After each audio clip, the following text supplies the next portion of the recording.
से हम लोग रिग्रेशन कोरिलेशन के अंदर जो डिफरेंट वेरिएबल्स हैं जिनको हम कैलकुलेट करते हैं उनको कैलकुलेटर की मदद से कैलकुलेट हम कर सकते हैं। हमने एक रिग्रेशन इक्वेशन पढ़ी थी which was y is equal to a plus B X, right. ये उसकी स्टैंडर्ड फॉर्मेट था। इसमें हमने देखा था कि y जो है ये एक डिपेंडेंट वेरिएबल है और x जो है ये इंडिपेंडेंट वेरिएबल होता है जी। फिर हमने कहा था कि a जिसको हम y इंटरसेप्ट भी कहते हैं, इसका फॉर्मूला होता है जी y बार माइनस बी इंटू एक्स। फिर हमने पढ़ा था कि b जो होता है जैसे हम कहते हैं कि ये कॉफिशिएंट ऑफ रिग्रेशन है और इसका फॉर्मूला पढ़ा था n summation X Y minus summation X summation Y over n summation X square minus summation X whole square.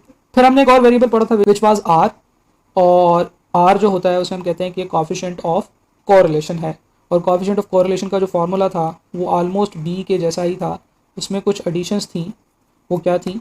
हम लोग r का फार्मूला पढ़ते हैं n summation X Y minus summation X summation Y divided by n summation X square minus summation X whole square.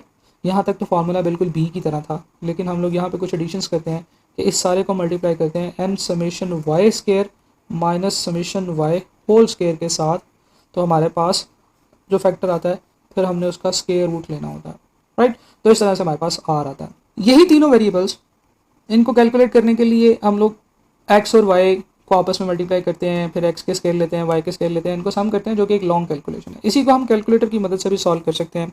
फ़र्ज़ करें कि जी हमारे पास calculator है और मैं इसके ऊपर जितनी भी हमारी मेमोरी वगैरह है उन सबको क्लियर करता हूँ और फिर उसके बाद हम लोग आगे चलते हैं।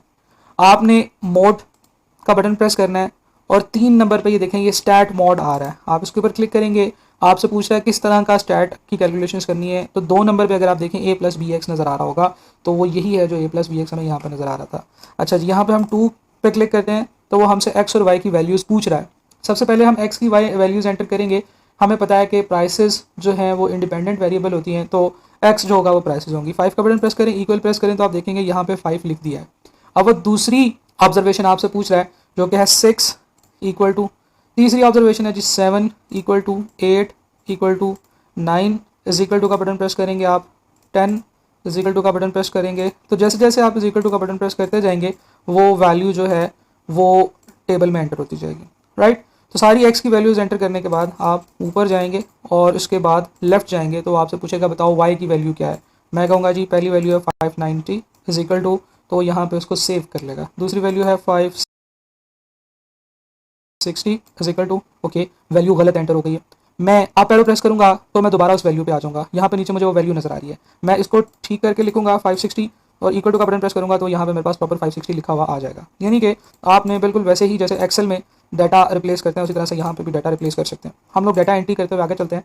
9 नंबर के ऊपर हमारे पास जो वाई की वैल्यू है वो है 525, 10 नंबर के ऊपर वाई की वैल्यू है 500 और 12 नंबर के ऊपर वाई की वैल्यू है 480 और 13 नंबर के ऊपर जो वाई की वैल्यू है that is 475 is equal to, आप देखें कि 8 नंबर ऑफ वैल्यूज़ हैं। आप ऑल क्लियर यानी कि एसी का बटन प्रेस करें तो हमारे पास दोबारा क्लियर स्क्रीन आ जाएगी। अब हमने जो वेरिएबल्स कैलकुलेट करने हैं उसके लिए आप शिफ्ट का बटन प्रेस करेंगे और ये 1 के ऊपर देखें स्टैट और डिस्ट्रीब्यूशन लिखा हुआ आपको नजर आ रहा होगा। मैं 1 प्रेस करूंगा तो मेरे पास स्टैट से रिलेटेड कुछ चीज़ें आ जाएंगी। स्टैट्स के अंदर हम लोगों ने रिग्रेशन के ऊपर जाना है, तो यानी कि मुझे 5 प्रेस करना होगा। तो यहाँ पे देखें A B R X cap और वाई कैप लिखा हुआ नजर आ रहा है। फर्स्ट करें आप ए कैलकुलेट करना चाहते हैं तो आप 1 प्रेस करेंगे। जैसे ही 1 प्रेस करके इक्वल टू का बटन प्रेस करेंगे आपको ए का आंसर मिल जाएगा विच इज 653.26, राइट। हम बी का आंसर कैलकुलेट करना चाहते हैं तो मुझे 1 5 के बाद 2 प्रेस करना है, तो मेरे पास बी आ जाएगा विच इज -14.30, राइट। सिमिलरली अगर मैं शिफ्ट का बटन प्रेस करूंगा, स्टैट्स पे जाऊंगा, स्टैट में से रिग्रेशन में जाऊंगा और आर कैलकुलेट करना चाहता हूं तो 3 प्रेस करना पड़ेगा, तो जिससे सामने यहाँ पे आर लिखा हुआ नजर आ जाएगा और इक्वल टू प्रेस करूंगा तो ये आ जाएगा -0.9872। तो इस तरह से हम लोग ये तीनों मेन वेरिएबल्स यहाँ से कैलकुलेट कर सकते हैं। लेकिन आपने कुछ क्वेश्चन ऐसे भी देखे होंगे जिसमें एग्जामिनर आपको डाटा वैल्यूज देने की बजाय कुछ कैलकुलेशंस करके पहले से ही दे देता है।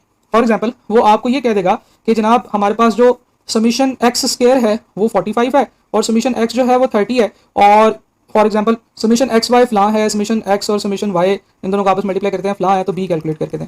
तब ये वैल्यूज तो आप कैलकुलेटर पर पुट नहीं कर सकते हो। कैलकुलेटर के ऊपर तो आपको एक्स और वाई की रीडिंग्स चाहिए होंगी। तो बहुत ज़्यादा जरूरी है कि आपको कैलकुलेटर से भी सॉल्व करना आता है और दूसरा आपको फार्मूला भी याद होगा कौन से फार्मूला से ये कैलकुलेशन